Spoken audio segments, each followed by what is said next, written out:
Hi friends, आप सभी का स्वागत है हमारे अपने YouTube channel special field special study में। आज इस वीडियो में हम बात कर रहे होंगे child development and learning CDP subject की, जो कि डीएड स्पेशल एजुकेशन के अंतर्गत फर्स्ट ईयर के सेकंड सेमेस्टर का फर्स्ट थ्योरी पेपर है।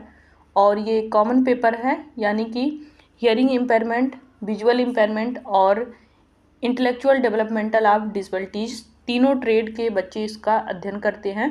तो इस तरीके से ये कॉमन पेपर हुआ। और इस सब्जेक्ट में अभी तक हम लोगों ने ऑब्जेक्टिव टाइप क्वेश्चंस किए हैं और 40 क्वेश्चन हम कर चुके हैं। इस वीडियो में हम 20 क्वेश्चन और करेंगे तो हमारा 60 क्वेश्चन कंप्लीट हो जाएगा। फिलहाल जिन लोगों ने अभी तक वीडियो नहीं देखी है वो हमारे चैनल पे विजिट करते हुए वीडियो देख लें। अगर वो फर्स्ट ईयर से रिलेटेड हैं तो उनको और भी वीडियो दी जा चुकी है, तो वो वीडियो देख सकते हैं। तो चलिए शुरू करते हैं। हम लोग 41 क्वेश्चन स्टार्ट करते हैं। आपका जो एग्ज़ाम है वो काफ़ी पास है। आप लोग अभी से तैयारी करना स्टार्ट कर दें तो आप लोगों की सुटेबल अच्छी तैयारी हो जाएगी और आप लोगों को कहीं कोई समस्या नहीं आएगी। और जो 1 नंबर के क्वेश्चन रहेंगे वो भी आप अच्छे से कर पाएंगे, कहीं कोई गलती नहीं करेंगे, क्योंकि जानते ही हैं अगर 1 नंबर के क्वेश्चन में आपने ज़रा सी भी गलती की तो फिर 1 नंबर आपका पूरा चला जाएगा। इसलिए आप लोग ऑब्जेक्टिव टाइप क्वेश्चन हो चाहे वो आपके ट्रू फॉल्स हों, उसको आप बहुत ही केयरफुली देखिएगा। चलिए शुरू करते हैं हम लोग। इस सेशन में हमारा जो है वो 41 क्वेश्चन से स्टार्ट है। तो हमारा 41 क्वेश्चन है कि शैक्षिक मनोविज्ञान मुख्य रूप से शिक्षकों की मदद करता है। तो शैक्षिक मनोविज्ञान मुख्य रूप से शिक्षकों की किस प्रकार से मदद करता है, ये इसमें पूछा गया है। तो ऑप्शन है इसमें आकर्षक शैक्षिक खेल निर्मित करने में, बी है आपका विभिन्न शिक्षण विधियों को समझने और लागू करने में, सी है आपका शारीरिक शिक्षा कार्यक्रम बनाने में, और डी है आपका स्कूल प्रशासनिक नीतियों का विकास करने में। तो आपका यहाँ पे जो ऑप्शन नंबर बी है ये सही हो जाएगा कि विभिन्न जो शिक्षण विधियाँ हैं उनको समझने और उनको लागू करने में ये शिक्षकों की मदद करता है। नेक्स्ट आपका क्वेश्चन नंबर 42 है कि छात्र विकास का कौन सा पहलू शैक्षिक मनोविज्ञान का प्राथमिक केंद्रण है। तो ऑप्शन है ए है कि शारीरिक स्वास्थ्य, बी है संज्ञानात्मक विकास, और सी है आपका वित्तीय साक्षरता, और उसके बाद आपका डी है राजनीतिक जागरूकता।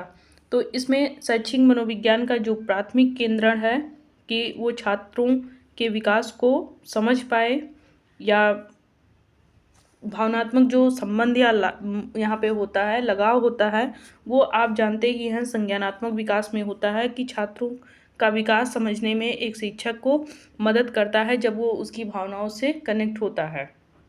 तो यहाँ पे आपका ऑप्शन नंबर बी सही हो जाएगा।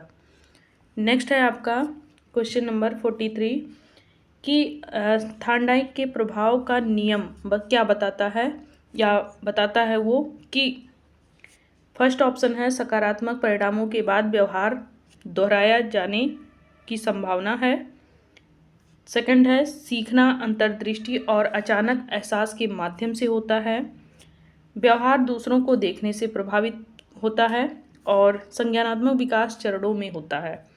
तो यहाँ आप देख ही सकते हैं कि थार्नडाइक के जो प्रभाव का नियम है वो ये बताता है कि सकारात्मक जो परिणाम के बाद व्यवहार दोहराया जाने की संभावना ज़्यादा रहती है, ना कि सीखना अंतर्दृष्टि और अचानक से एहसास का माध्यम होता है। ये आपका गलत हो जाएगा।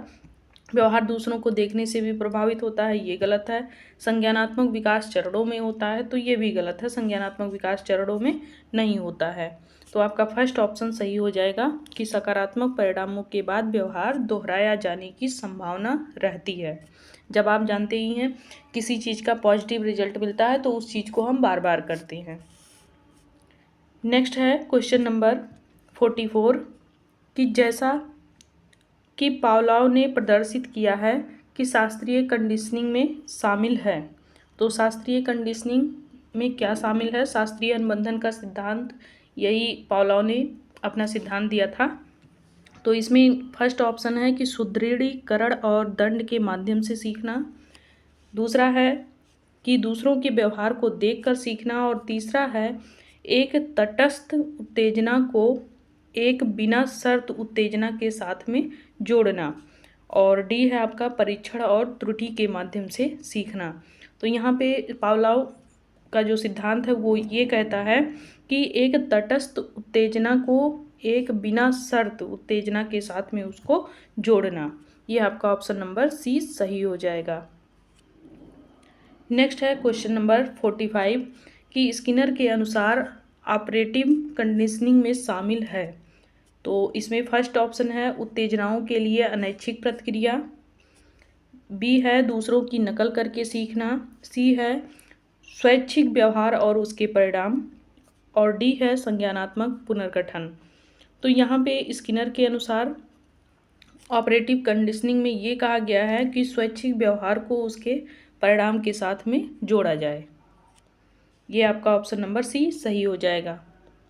नेक्स्ट है क्वेश्चन नंबर 46 कि आलोकनात्मक सीखने की बंडूरा की अवधारणा निम्नलिखित के महत्व पर जोर देती है। अवलोकन का सिद्धांत आप जानते ही हैं, बंडूरा ने दिया है। तो यहाँ पे पहला ऑप्शन है कि सुदृढ़ीकरण और दंड, जैविक परिपक्वता, ये दूसरा ऑप्शन है आपका, तीसरा है दूसरों के व्यवहार की नकल करना, और चौथा है कि प्रतिक्रियाओं के साथ में उत्तेजनाओं को जोड़ना। तो अवलोकन का सिद्धांत का मतलब ही होता है कि किसी का आप देखेंगे तभी आप सीखेंगे। तो यहाँ पर बंडूरा ने वैसे भी कहा है कि सामाजिक तौर पे जो लोग रहते हैं वो दूसरों को देख करके भी बहुत कुछ सीखते हैं। तो अवलोकनात्मक का मतलब होता है दूसरों के व्यवहार की नकल करना, यानी कि दूसरे जो कर रहे हैं उसको देख करके सीखना। तो ऑप्शन नंबर यहाँ पे आपका सी सही हो जाएगा। नेक्स्ट है क्वेश्चन नंबर 47 कि पियाजे के संज्ञानात्मक विकास के सिद्धांत से पता चलता है कि बच्चे, ऑप्शन नंबर ए है कि मुख्य रूप से सुदृढ़ीकरण के माध्यम से सीखते हैं, यानी कि पियाजे के संज्ञानात्मक विकास से क्या पता चलता है कि बच्चे किस प्रकार से सीखते हैं। तो क्या वे मुख्य रूप से सुदृढ़ीकरण के माध्यम से सीखते हैं कि उनको बहुत ही कठोर चीज़ों के साथ में सिखाया जाए, यानी कि कठोर बर्ताव कठोर व्यवहार वहाँ पे किया जाए तब बच्चे सीखेंगे, या फिर चरणों में दुनिया को अपनी समझ विकसित करने, यानी कि स्टेप बाय स्टेप जब आप बच्चों को सिखाएंगे तब बच्चे सीख पाएंगे, या फिर प्रत्यक्ष निर्देश के माध्यम से सबसे अच्छा वो सीखेंगे कि आप उनको सामने से ही निर्देश देते जाएं और वो सीखते जाएं, या फिर ज्ञान के निष्क्रिय प्राप्तकर्ता होते हैं ये। तो यहाँ पे आप जानते ही हैं सबसे जो अच्छा ऑप्शन है वो ये है कि बच्चों को स्टेप बाय स्टेप अपनी समझ विकसित करने देना चाहिए ताकि वो अच्छे से सीख पाएँ। तो ये ऑप्शन नंबर आपका बी सही हो जाएगा। नेक्स्ट है क्वेश्चन नंबर 48 कि वाइगोस्की की समीपस्थ विकास का क्षेत्र जेडपीडी की अवधारणा से क्या तात्पर्य है। तो वाइगोस्की, जिनको आप जानते ही हैं कि इन्होंने कौन सा सिद्धांत दिया था, सामाजिक सांस्कृतिक विकास का सिद्धांत इन्होंने दिया था। तो इसी में इनके जेडपीडी का भी सिद्धांत था। इसमें ऑप्शन दिया गया है कि जो जेडपीडी की अवधारणा है इसका क्या मतलब है। तो जेडपीडी कार्यों की वह श्रेणी जिससे बच्चा स्वतंत्र रूप से कर सकता है। तो क्या ये जेडपीडी में आता है, या फिर एक शिक्षार्थी बिना मदद के कर सकता है और मार्गदर्शन के साथ क्या हासिल कर सकता है के बीच का अंतर। सी है कि विकासात्मक चरण जिनसे बच्चे गुजरते हैं, या डी है कि वह अवधि जब सुदृढ़ीकरण सबसे प्रभावी होता है।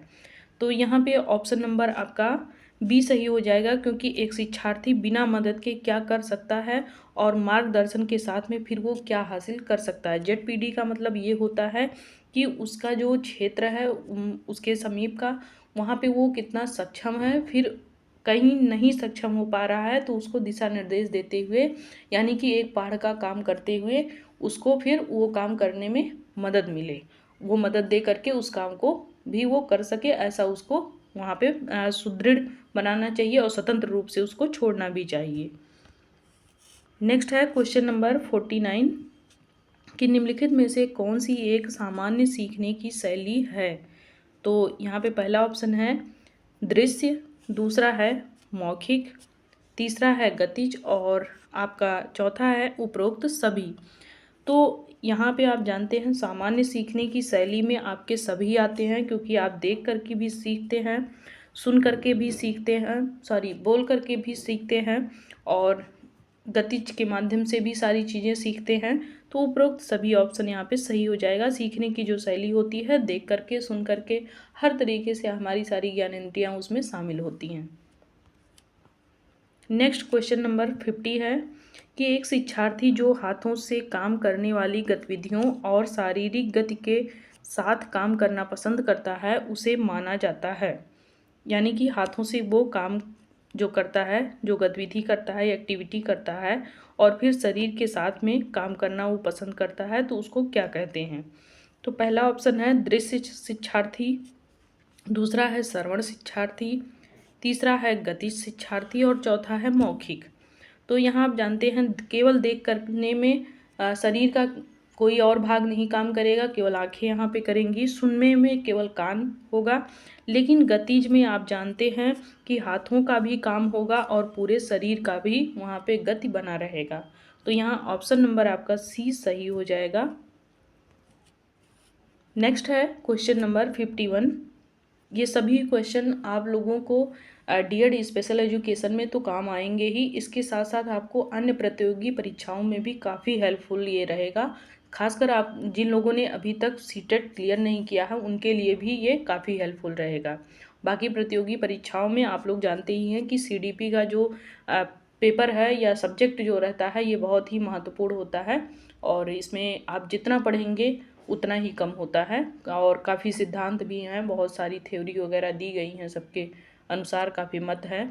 तो फिर इसको जानने के लिए आप लोगों को बहुत ही ज़्यादा अध्ययन करना पड़ता है सीडीपी को। तो आप लोग ये क्वेश्चन यहाँ पे जो तैयार कर रहे हैं ये आपके डीएड स्पेशल में तो काम आएंगे ही, बाकी अन्य प्रतियोगी परीक्षाओं में भी ये काम आने वाले हैं। तो देखते हैं हम 51 जो हमारा क्वेश्चन है ये क्या कह रहा है कि वह सिद्धांत जो झुकाव देता है कि व्यक्तियों के सीखने के अलग अलग तरीके होते हैं, जैसे श्रवण, दृश्य और गतिज, उसे इस रूप में जाना जाता है। तो पहला ऑप्शन है संज्ञानात्मक सिद्धांत, दूसरा है व्यवहारवाद, तीसरा है सीखने की शैली सिद्धांत, चौथा है रचनावाद। तो यहाँ पे आपका सीखने की शैली सिद्धांत ये आपका सही हो जाएगा। नेक्स्ट है क्वेश्चन नंबर 52 कि सामाजिक सांस्कृतिक कारक जो सीखने को प्रभावित कर सकते हैं उनमें शामिल है। तो उसमें क्या शामिल है सामाजिक सांस्कृतिक सिद्धांत में, ये वाइगोस्की ने आपके सिद्धांत दिया था सांस्कृतिक सामाजिक सिद्धांत या सामाजिक सांस्कृतिक सिद्धांत, कहीं भी सांस्कृतिक लगे तो वाइगोस्की जरूर आएंगे। पहला ऑप्शन है पारिवारिक पृष्ठभूमि, दूसरा है भाषा, तीसरा है संस्कृति, विश्वास और मूल्य और डी है आपका उपरोक्त सभी। तो जो यहाँ पे सामाजिक सांस्कृतिक कारक जो है ये किस प्रकार से प्रभावित कर सकता है, इसमें पारिवारिक पृष्ठभूमि भी आएगा, भाषा भी आएगी और आपके सांस्कृतिक विश्वास और मूल्य भी आएंगे। ये सभी कहीं ना कहीं एक समाज में, एक संस्कृति में होते हैं, तो ये सभी प्रभावित कर सकते हैं। तो यहाँ पे उपरोक्त सभी ये ऑप्शन सही हो जाएगा। नेक्स्ट है क्वेश्चन नंबर 53 कि निम्न में से कौन सा वाइगोस्की के सामाजिक सांस्कृतिक सिद्धांत का एक प्रमुख घटक है। तो वाइगोस्की के सामाजिक सांस्कृतिक का प्रमुख घटक क्या माना जाता है। तो शास्त्रीय कंडीशनिंग बिल्कुल नहीं, शास्त्रीय अनुबंधन का सिद्धांत ये आप जानते ही हैं कि इसे वाइगोस्की ने नहीं दिया है। अचेतन मन ये भी नहीं दिया है उन्होंने, ये फ्रायड में आप पढ़े होंगे। फिर उसके बाद सामाजिक संपर्क, फिर है आपका व्यवहार सुदृढ़ीकरण। तो आप जानते ही हैं जहाँ कहीं भी वाइगोस्की का नाम आएगा तो सामाजिक और सांस्कृतिक दोनों शब्द जरूर देखने को मिलेंगे। तो यह ऑप्शन नंबर सी आपका सही हो जाएगा। नेक्स्ट है क्वेश्चन नंबर 54 कि वाइगोस्की के अनुसार भाषा विकास महत्वपूर्ण है क्योंकि यह एक जैविक अनिवार्यता है, या फिर सामाजिक संपर्क और संज्ञानात्मक विकास को सुगम बनाता है, या कंडीशनिंग का परिणाम है, या फिर सामाजिक संदर्भ में स्वतंत्र रूप से घटित होता है। तो यहाँ पे आपका सबसे बेस्ट जो ऑप्शन है वो है बी, कि सामाजिक संपर्क और संज्ञानात्मक दोनों शब्द यहाँ पे आपको देखने को मिल रहे हैं, तो ये आपका सही हो जाएगा। नेक्स्ट है क्वेश्चन नंबर 55 कि शिक्षा में समावेशन से क्या तात्पर्य होता है। तो समावेशन आप जानते ही हैं, इसका मतलब ये होता है कि दिव्यांग और सामान्य दोनों बच्चे एक साथ में शिक्षा ग्रहण करें। तो ऑप्शन नंबर ए है आपका कि सभी छात्रों को उनकी ज़रूरतों की परवाह किए बिना एक ही कक्षा में रखना। तो ये भी ऑप्शन आपका सही है।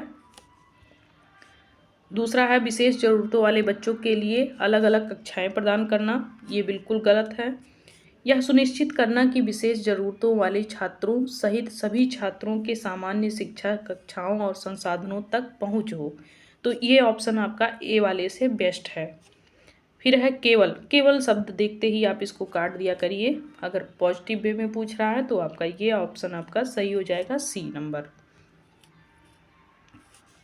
नेक्स्ट क्वेश्चन नंबर 56 है कि निम्नलिखित में से कौन सी विशेष ज़रूरतों वाले छात्रों के लिए एक सामान्य शैक्षिक रणनीति है। तो ऑप्शन नंबर ए है मुख्य धारा की कक्षाओं से बहिष्कृत करना। ऑप्शन नंबर बी है व्यक्तिगत शिक्षा योजनाओं IEPS का उपयोग करना।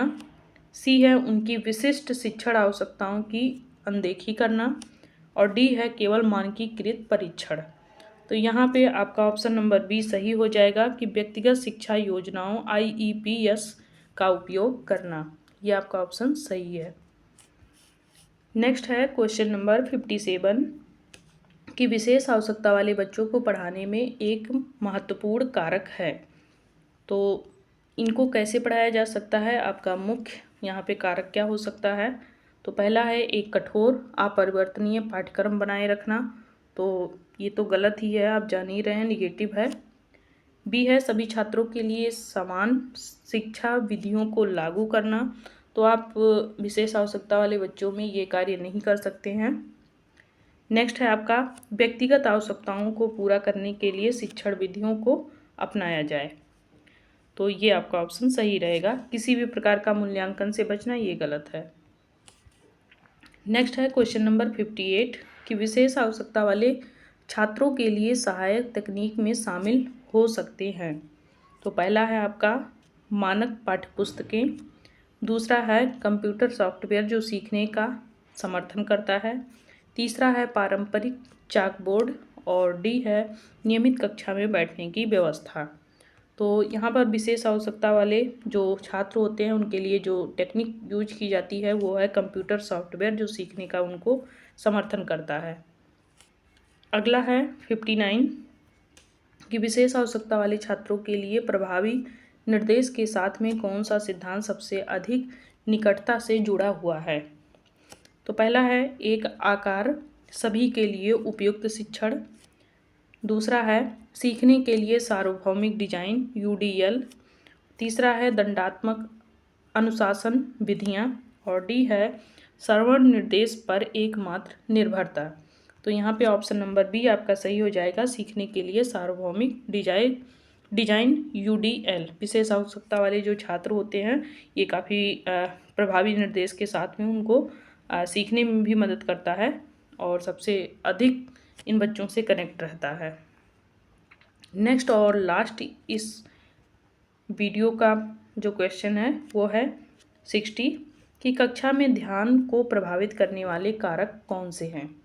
तो कक्षा में जो बैठने की व्यवस्था है क्या ये प्रभावित करती है, या फिर शिक्षक की आवाज़ का लहजा, या कक्षा का तापमान, या उपरोक्त सभी। तो सब निगेटिव में है, आप जान ही रहे हैं कि कक्षा में बैठने की अगर व्यवस्था अच्छी नहीं है तो ये प्रभावित कर सकता है।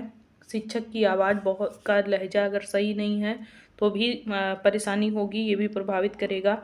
कक्षा का तापमान अगर बहुत ज़्यादा है तो भी बच्चे यहाँ पे कंफर्ट नहीं फील करेंगे। तो इसलिए उपरोक्त सभी ये ऑप्शन सही हो जाएगा। तो इस वीडियो में मात्र आपको 20 क्वेश्चन कराए गए और इसको लेकर के आपके 60 क्वेश्चन कंप्लीट हो गए हैं। इन 60 क्वेश्चन को आप बार बार रिपीट करके देख लीजिए वीडियो, ताकि अच्छे से तैयारी हो जाए। तो तब तक के लिए बहुत बहुत धन्यवाद। वीडियो अच्छी लगी तो लाइक करें, सब्सक्राइब करें और शेयर भी करें। और क्वेश्चन वगैरह जो पूछना है उसको भी आप लोग ज़रूर पूछें, वो भी आप लोगों को बताया जाएगा। धन्यवाद।